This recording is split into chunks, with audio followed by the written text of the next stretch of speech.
Buenas tardes a todos. Entonces ahora vamos a comenzar con la segunda parte del seminario, que consiste básicamente en una relectura y una revisita de la retórica desde el análisis del discurso practicado en el ámbito francófono, en particular por una autora que se llama Ruth Amosi, que es profesora emérita de la Universidad de Tel Aviv. Una relectura de la retórica desde la lingüística del discurso y finalmente desde la teoría del discurso social de un autor que se llama Marc Angenot, que es profesor emérito también. ¿Se escucha bien?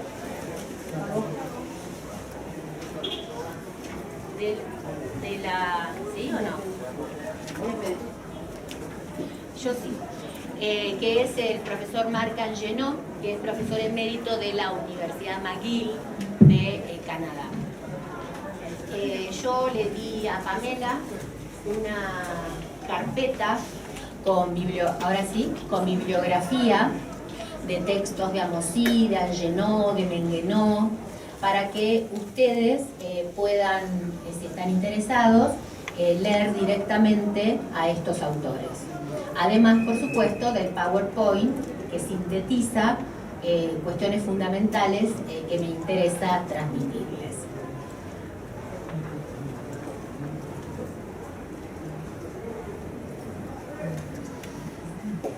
La perspectiva de Ruth Amosi se denomina, ella misma la denomina, su propuesta, la argumentación en el discurso. Ella tiene un libro de 2000, que fue reeditado en 2010, que se llama justamente La argumentación en el discurso. Es interesante que Amosi plantea que el análisis argumentativo, que desde una perspectiva retórica, que es la que ella sigue, lo concibe como una rama del análisis del discurso. Esto es interesante porque plantea una tensión entre retórica y análisis del discurso. Y la propuesta de Amosi es de alguna manera incorporar la retórica al análisis del discurso, lo cual puede ser discutible, pero es la propuesta de Amosi. Ahora bien, Amosi rechaza que la fuente del discurso sea un sujeto individual que sería amo de su decir. Lo que dice Amosi es que en la retórica clásica, el orador, como un actor, elige las estrategias persuasivas en función de su auditorio. Pero ella hace hincapié, y esto lo vamos a ver con mayor profundidad cuando me refiera a la noción de doxa, que en verdad este orador es un sujeto que está de alguna manera sujetado a una doxa previa o a cierta ideología. Es decir, que el análisis del discurso, por supuesto, por una cuestión histórica, ha tenido influencia de la noción de sujeto del psicoanálisis, que evidentemente la retórica antigua no tuvo.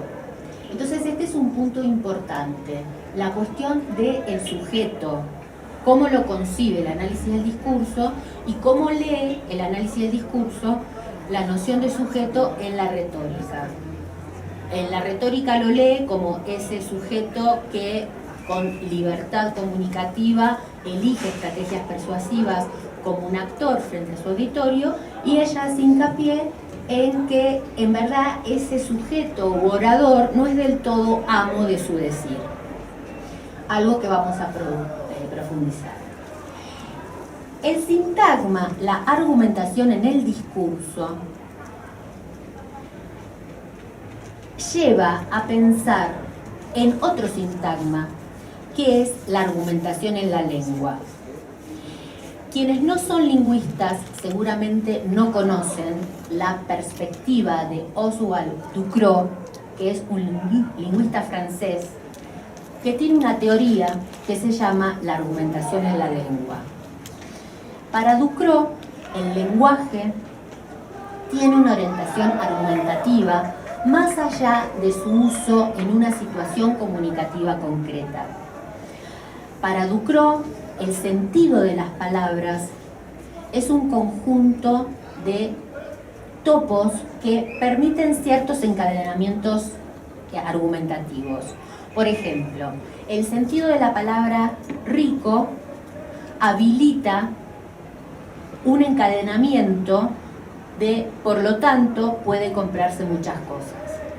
Y para Ducrot, esta orientación argumentativa y estos encadenamientos argumentativos están inscritos en la propia lengua, más allá de su uso comunicativo en una situación de enunciación concreta. Esa es la postura de Ducrot. La postura de Amosí es diferente. Justamente ella plantea este sintagma, la argumentación en el discurso, porque va a estudiar la argumentación en situaciones comunicativas determinadas, en situaciones de enunciación específicas, es decir, en el uso de la lengua, no a la manera de Ducrot, que estudia la argumentación, pero en la lengua como sistema. Si conocen a Saussure, sería esa lengua independientemente de su uso. No sé si se comprende lo que digo. ¿Se entiende lo que dije o no se entendió? Si no se entendió, díganme. ¿Se entendió? ¿O más no? Más o menos. Igual la idea no es explicarles la argumentación en la lengua de Ducrot, pero lo que quiero hacer hincapié es que existe otra teoría de la argumentación que estudia cómo el lenguaje tiene orientaciones argumentativas a partir del sentido de las palabras que son independientemente de las situaciones comunicativas y del uso de la lengua. Con ese ejemplo que yo les di, el sentido de la palabra rico orienta cierto encadenamiento, orienta a que se pueda decir, por lo tanto se puede comprar muchas cosas. Y eso es independiente para Ducrot del uso de la lengua en una situación comunicativa concreta. ¿Esto se entiende? Bueno, contra eso, o frente a eso, se sitúa Amosí. Y por eso se refiere a la argumentación en el discurso. Si hablamos de discurso, ya hablamos del uso de la lengua en una situación comunicativa específica, en un contexto determinado. ¿Esto se comprende? Bien. Bueno, otra cuestión interesante de la perspectiva de la argumentación en el discurso de Amosí es que ella plantea, por ejemplo, que la literatura, y esto puede interesarles más a los de literatura, como otros discursos sociales que no tienen como finalidad explícita y consciente la argumentación, tiene una dimensión argumentativa. Es decir, no son discursos que se planteen intencionalmente la persuasión o que estén estructurados enigmáticamente con estrategias retóricas específicas. Pero ella dice que muchos discursos sociales, como por ejemplo una crónica periodística, como por ejemplo la literatura, tiene una dimensión argumentativa. ¿Y qué sería esta dimensión argumentativa? Expresar una toma de posición, una manera de percibir el mundo, un punto de vista que intenta prevalecer sobre otros. Por ejemplo, una obra literaria transmite cierto punto de vista sobre el mundo o sobre alguna problemática. Desde ese punto de vista, para Amosí, tiene una dimensión argumentativa. ¿Se comprende? Es una narración, tal vez, con X trama, pero esa narración o incluso ese poema tiene una dimensión argumentativa, porque asume una posición frente al mundo o frente a una problemática del mundo. ¿Y qué plantea Amosí? Ella recupera la noción de dialogismo del lenguaje, que la toma de un autor que algunos conocerán, otros no, que es Bakhtin Volojinov, que considera que todo enunciado es un eslabón, es un punto en una cadena de otros enunciados. Es decir, los enunciados no están aislados, los enunciados se posicionan implícita o explícitamente frente a enunciados anteriores o enunciados que en un mismo momento circulan en el espacio social. Desde este punto de vista, entonces, todo enunciado confirma, refuta o problematiza posiciones anteriores. De allí que ella plantee que aún los discursos que no tienen una intencionalidad, una finalidad persuasiva explícita, tengan una dimensión argumentativa. Y creo que esto es interesante para el estudio de la literatura, desde la perspectiva de Amosí. Justamente ella afirma, la literatura, a diferencia del discurso publicitario o político, puede solo orientar una reflexión por parte del lector, sin proponer una solución unilateral. Es decir, un discurso político toma posición para tomar, por ejemplo, una decisión si tenemos que tener relaciones o no con el gobierno de Venezuela. Y ahí la respuesta es sí o no. La literatura, por la propia característica del lenguaje literario, por su polisemia, por su connotación, a veces, en esta dimensión argumentativa, no busca que el lector, digamos, tome una posición para tomar una decisión práctica, pero sí lo hace reflexionar sobre ese punto de vista. Y eso forma parte de la dimensión argumentativa de la literatura, justamente, una reflexión sin necesidad de que tome una posición unilateral. Y eso sería entonces característico de la dimensión argumentativa de la literatura. Una de las nociones retóricas importantes que la argumentación en el discurso de Amosí retoma y relee es la noción de etos. Ustedes, con las clases del profesor Gerardo, saben ya, o lo sabían de antes, que etos, logos y patos son los tres tipos de pruebas técnicas o artísticas. Amosí emprende una relectura desde el análisis del discurso de la noción retórica de etos. ¿Y cuál es su propuesta? Ella, entonces, relee a Aristóteles en la tradición aristotélica, bueno, como dijimos, es un medio de prueba técnico, y en Aristóteles el ethos es la imagen de sí del orador que es producida por el discurso, como hizo hincapié también el profesor Gerardo. En Aristóteles el ethos se trata de un ethos discursivo, es la imagen del orador pero que se construye por el propio discurso del orador. Entonces ella revisita justamente otras propuestas y se refiere a la distinción entre las costumbres reales y las costumbres oratorias. ¿Qué son las costumbres reales? Es la imagen previa que la comunidad tiene del orador, su estatus debido a sus funciones o a su nacimiento, su personalidad, su comportamiento. Es ese ser en el mundo del orador, al cual también se refirió el profesor Gerardo con la noción de persona. ¿Se acuerdan? En la retórica romana, sobre todo, va a ser muy importante y se va a hacer mucho hincapié en este estatus que tiene el orador en la vida social, en el sistema social. Ahora bien, a partir justamente de esta problemática de que si la imagen del orador se construye por lo que aparece en su discurso o por su posición institucional, por su, digamos, personalidad, por sus cargos previos, Amosí distingue lo que llama etos previo o prediscursivo y el etos discursivo. ¿Qué es el etos previo o prediscursivo? La representación que el auditorio tiene del orador antes de que tome la palabra. Ella usa previo prediscursivo porque en realidad la imagen que el auditorio tiene del orador antes de que toma la palabra fue formada también por discursos sociales, por ejemplo por los medios, ¿sí? O por, digamos, libros que escribió, etc. Lo que plantea es que el estudio del etos prediscursivo previo estaría a cargo de la sociología. Es decir, si un candidato quiere construir una imagen de sí, debe conocer qué imagen previa tiene su audiencia de él.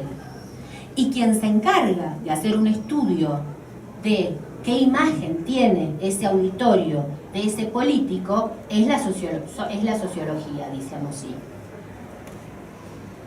El etos discursivo, en cambio, es la imagen que el locutor construye en su discurso.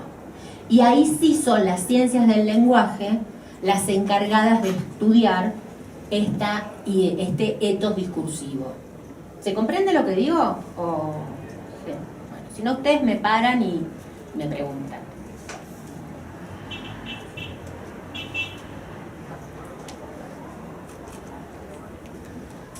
Se genera un problema que Amosí misma remite con la posición del sociólogo francés Pierre Bourdieu.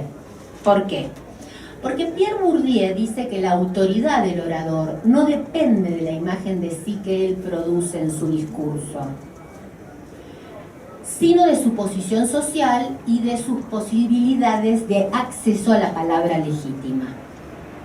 Eso dice Bourdieu, ¿no es cierto? Como que la autoridad no la construye el orador por sus propias palabras, sino que la autoridad del orador le viene justamente por su posición social, institucional.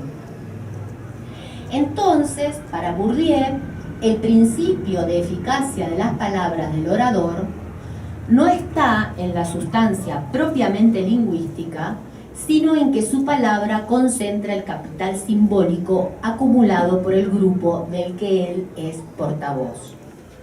Es decir, que para Bourdieu sería más importante el etos previo, es decir, la inscripción institucional del orador, su capital simbólico, el poder hablar como portavoz de un grupo. De allí le viene la autoridad al orador o hablante, no de sus propias palabras. Bourdieu dice, la autoridad no está en las palabras, sino en la autoridad está en la inscripción institucional y en la capacidad de poder hablar como portavoz legítimo de un grupo. ¿Qué plantea Amosí respecto de esto? La autoridad del orador, su credibilidad, le viene desde afuera, le viene desde su inscripción institucional, le viene de su historia, le viene de su actuación previa o le viene de sus palabras, de su propia construcción discursiva. Lo que plantea Amosí es que en vez de preguntarnos una y otra vez si la autoridad del orador viene de su inscripción institucional o la construye con sus propias palabras, lo más interesante para un analista del discurso es preguntarse, cuando lee un discurso, ¿qué huellas de imagen previa hay en ese discurso y cómo un orador busca o ratificar la imagen previa que la audiencia tiene de él o modificarla, retrabajarla, dice ella, ¿sí? Y les quiero mostrar un ejemplo que me parece que es ilustrativo de esta problemática.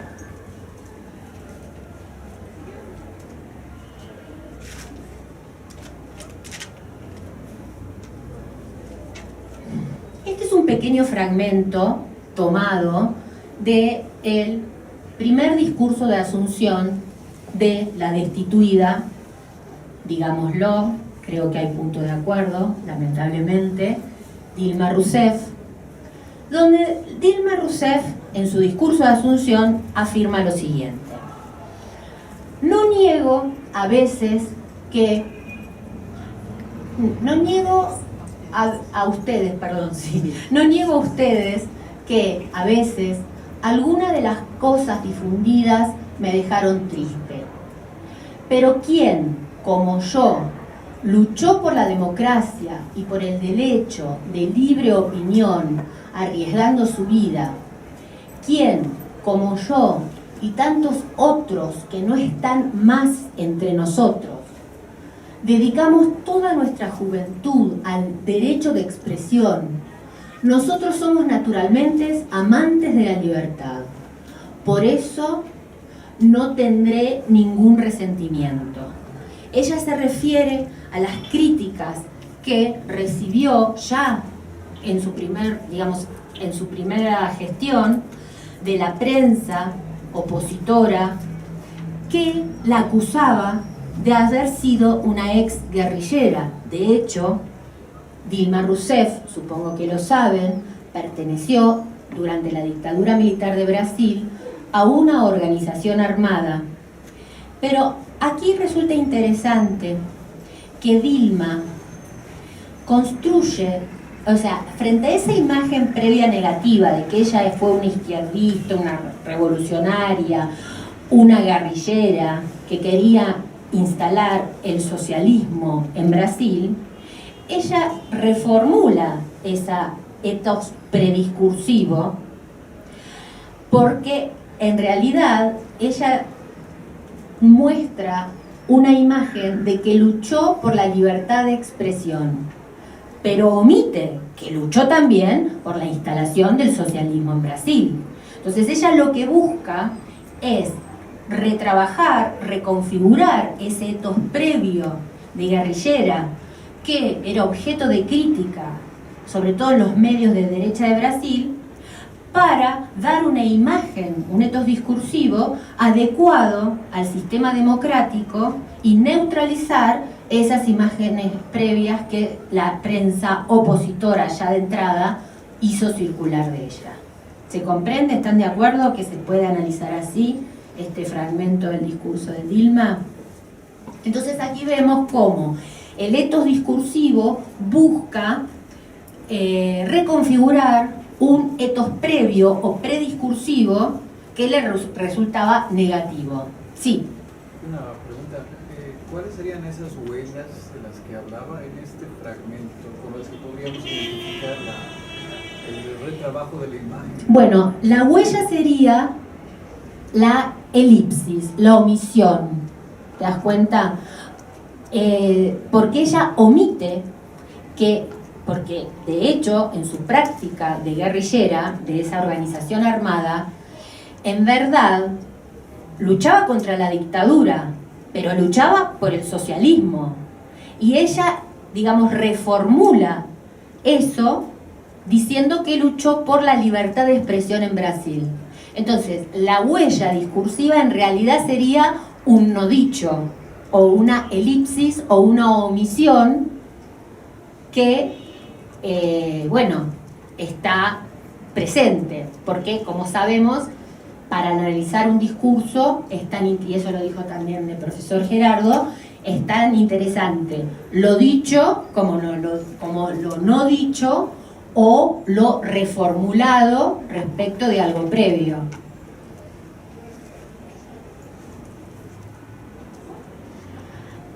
Bien, y de todos modos ella se incluye en un colectivo porque habla de los, digamos, yo como otros, ¿no es cierto?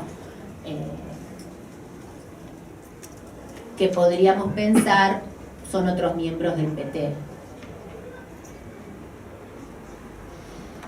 Bien, entonces, desde una perspectiva lingüística, esta noción de ethos fue usada por primera vez en 1984 por el lingüista Ducrot. En realidad, quien primero incorpora la noción de ethos es Ducrot. En la perspectiva de la argumentación en la lengua y de su posición de lo que se llama la teoría de la polifonía, Ducrot cuestiona la unicidad del sujeto hablante, porque él se refiere a tres tipos de entidades: el emisor, el locutor y el enunciador. El enunciador es el origen de las posiciones expresadas por el discurso. El enunciador es quien expresa un punto de vista sobre el mundo, ¿sí? El locutor es dividido en dos instancias. El locutor como ficción discursiva y sujeto de la enunciación, que es el responsable de la enunciación, y en lambda, lo que él llama lambda, que es el ser en el mundo, el sujeto del enunciado. Es decir, que, bueno, el emisor es el autor empírico, por quien no se interesa el lingüista, dice Ducrot. Por ejemplo, en una negación, yo digo, Evo Morales no es un buen presidente, y todos se me tiran encima, pero ahí se puede observar que hay un enunciador, hay un enunciado afirmativo que tiene un punto de vista, que es un enunciador que dice que es un buen presidente, y el locutor se identifica con otro enunciador que tiene un punto de vista distinto y que niega que sea un buen presidente. ¿Se dan cuenta? Por eso el enunciador es el punto de vista, es sinónimo de punto de vista. ¿Sí? Bien. ¿Pero qué nos interesa? Que Ducrot dice que el etos está ligado al locutor. No está ligado a lo que es. Lambda sería el ser en el mundo. Es como si alguien, como si yo dijera, bueno, yo que soy profesora, honestamente, amo mucho el análisis del discurso y la retórica. Eso sería lambda, el ser en el mundo, sujeto del enunciado. Para Ducrot, el etos, esa imagen, ¿no es cierto?, del locutor, es la apariencia que le confieren las modalidades de su habla y tornan su enunciación aceptable o recusable. Es decir, no es una autorrepresentación explícita de mí misma como ser en el mundo, como lambda, sino que la imagen o etos que va a surgir del orador va a surgir a partir de múltiples indicios, como por ejemplo su nivel de lengua, las citas que haga, etc. ¿Entienden? ¿O no se entiende lo que digo? ¿Sí? Bien. Entonces, esto por un lado, lo aclaro porque después lo va a retomar Dominique Mendenot. Y por otro lado, Amosy retoma a otra autora del análisis del discurso francés que se llama Catherine Kerbrat-Orecchioni, que ella lee la sociología de la comunicación de Goffman y la noción de face, que es esa imagen o el conjunto de imágenes valorizantes que en la interacción intentamos construir de nosotros mismos e imponer a los otros. Es decir, que esta imagen que construye el orador de sí mismo tiene alguna relación con lo que desde la sociología de la comunicación Goffman llama face, ¿sí? Lo que planteamos sí es que la lingüística de la enunciación, y tal vez, no sé si quieren que aclare qué estoy diciendo cuando digo lingüística de la enunciación. ¿Quieren que lo aclare? Sí. Bueno, la enunciación es el acto de producir un enunciado. El enunciado es el producto, es lo dicho. La enunciación es el acto de decir, ¿sí? Lo que sucede es que ese acto de decir, esa producción de un enunciado, deja huellas en el enunciado. La lingüística de la enunciación justamente estudia las marcas que la producción de un discurso deja en ese discurso. ¿Esto se entiende o no? Bien. Entonces, lo que dice Amosy es que la lingüística de la enunciación, que por ejemplo plantea la noción de modalidad, la noción de deixis, es decir, el estudio del yo, del nosotros, es un primer anclaje lingüístico de la noción retórica de etos.